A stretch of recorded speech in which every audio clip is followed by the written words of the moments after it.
Saksakallan gunarnavasya Vande Guru Sri Charanaravindan.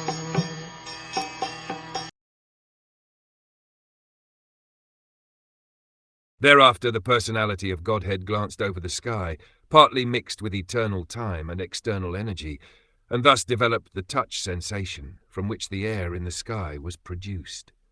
All material creations take place from subtle to gross. The entire universe has developed in that manner. From the sky developed the touch sensation, which is a mixture of eternal time, the external energy, and the glance of the personality of Godhead. The touch sensation developed into the air in the sky.